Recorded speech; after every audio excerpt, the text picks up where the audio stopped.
Today we're on the east side of Seneca Lake. I'm with my good friend, Rich Srsich, and we're going to go to a place called NEWT Cellars. NEWT Cellars is one of the most influential wineries in the Finger Lakes for more than 2 decades now at this point. They were one of the leaders both in quality wine and in creating the entire food and wine pairing ideas that helped catapult Riesling in the Finger Lakes. A really, really influential place. And I've always loved Dave Whiting's wines. I've been a big fan of his. Matter of fact, while I was doing some research, getting ready for this segment, I came across something I wrote and I wanted to read it out loud. I first met Dave Whiting when I began writing my book, East Coast Wineries, many years ago. He was just starting up NEWT Cellars. He had left Standing Stone, where he had made me a fan, to start his new label. I was a fan then, I'm a fan now. I wrote that 10 years ago, and I'm still a fan of NEWT Cellars. The really great thing about NEWT Cellars is there's a whole new generation of people taking over the reins, and the wines are just improving and improving and improving. You're going to have a great time. Come on along. NEWT Cellars is located on the east side of Seneca Lake in the hamlet of Hector in the Finger Lakes region of New York. NEWT Cellars was founded in 1998 by David and Deborah Whiting. Wine production was started with the 1998 vintage with a mere 1,200 cases of Chardonnay, Riesling, Vidal, Cayuga, Cabernet Franc, Cabernet Sauvignon, and Merlot. The first white wines were released at the grand opening of the winery and restaurant in July of 1999. David was the winemaker, Deborah was the chef. The winery and restaurant gained immediate fame and was instrumental in the Finger Lakes becoming a region recognized for quality wine and quality cuisine. Deborah passed away in 2011. In 2014, David Whiting passed the reins of winemaking to Kelby Russell and shifted his focus to the bistro.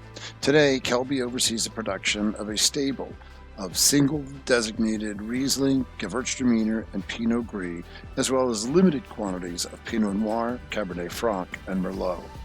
In 2013, Kelby and NEWT launched the Kelby James Russell Winemaker Signature Series of wines.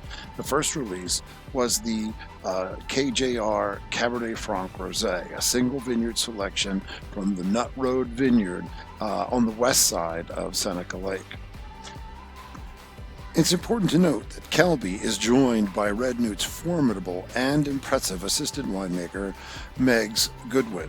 She joined the winery in 2013. Together, they spearhead a remarkable winemaking program. Last but certainly not least is James Anderson, the cellar master. A veteran of 10 campaigns, he is the man who makes the bottling line run, who makes sure the machinery works, who makes sure the trains run on time. My good friend and wine, beers, and spirits enthusiast Rich Srsich and I made our way to our table, ordered some food, and prepared for our tasting. I loved the dry Riesling. I always like dry Riesling. This one had intense fruit with a real nice grapefruit zest ending and lots of steely goodness. More importantly, better to let world-renowned wine writer and friend Oz Clarke tell you his thoughts on the wine. On this wine, in a year like 2015, nice and warm through the summer, slightly citrus on the nose, quite full in the palate. Is there a tiny hint of fruity sweetness there? I think there probably is, and it's exactly how I like it. The NEWT Tango Oaks was next. First, I'm going to let Meagz and Kelby tell you about their vision for the wine, dating back to the first vintage. So Tango Oaks is directly over our shoulders, actually. It's just downslope from the winery, about, 500 meters or so. It's a beautiful site filled with gravel. Alsatian clone Riesling really lends itself to a spicy expression of Riesling. And in the 2010 vintage with young fruit, the wise decision was to make it in a cabinet style, a slightly sweeter, more relaxed style of Riesling. And the style is really, it's a very challenging style to make, but it's also very rewarding. So you're really trying to find that balance point with not too much alcohol, just a lot of natural kind of sweetness left over post-fermentation, but with enough acidity that really will balance it out so you don't have a cloyingly sweet wine, but something that has really beautiful fruit and surprisingly refreshing. And why make this style of Riesling with one of the first crops off of a vineyard site?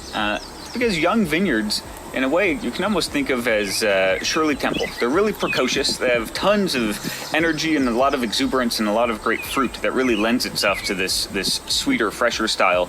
But it would take a few years for that vineyard to come on to being ready to be a dry Riesling. Starting with the 2012 vintage, Tango Oaks vines had reached a level of maturity that allowed them to support a dry and mineral-driven Riesling. This was a beautiful dry Riesling with big crazy fruit on the nose, a whiff of petrol, and a terrific refreshing ending. This wine stays alive in your mouth forever and ever. Really terrific wine. Red NEWT's Circle Riesling is one of the signature wines first created by Dave, and it continues to be one of their most popular wines. Big fruit-forward wine, bursting with tangerine and apricot and honeysuckle. It's crisp, but with some sweetness. Really, really well balanced. Super easy to drink. Rich and I then decided to try the Kelby Russell Dry Rosé 2017. But I'm going to let Kelby tell you about that one.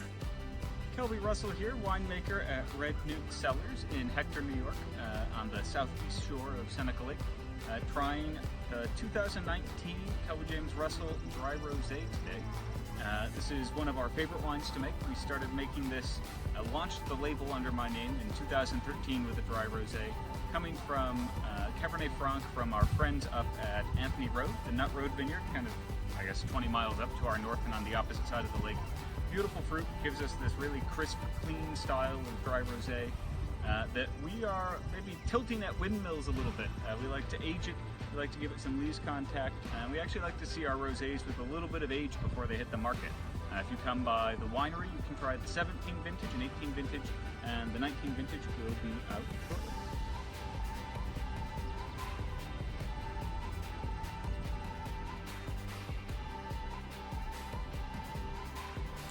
And last but certainly not least was the Kelby Russell Cabernet Franc. This lush, light to medium bodied, small production boutique red wine explodes on the nose and palate with aromas of red raspberries and sour cherry and a hint of slate, nice notes of vanilla and black tea, but really the fruit shines through. A very pretty wine, perfect for afternoon luncheon or a perfect accompaniment to roast chicken, pork chops, tuna steaks, assorted cheeses. It's a really sumptuous food wine. Well, that's the segment for today. Hope you enjoyed that tour. Again, just a great, great winery and some great people. I want to thank specifically Kelby and Meagz because they supplied me with some of those videos. And of course, I'm a big fan of Oz. He and I worked together many years ago, and just thrilled that there was that footage of him. And a big thank you to Michael Chellis of the Nittany Epicurean, who lent me a couple of label shots because I had some corrupted files. Anyway, I hope you had a good time. It's a fascinating place. You got to go and taste the wines. They are just incredible. So enjoy, have a good one, and join us another time. Well, that's it for this edition of the Great American Winery Stroopwaffle. Hope you enjoyed it. Hope you'll come back soon. And in the meantime, drink local.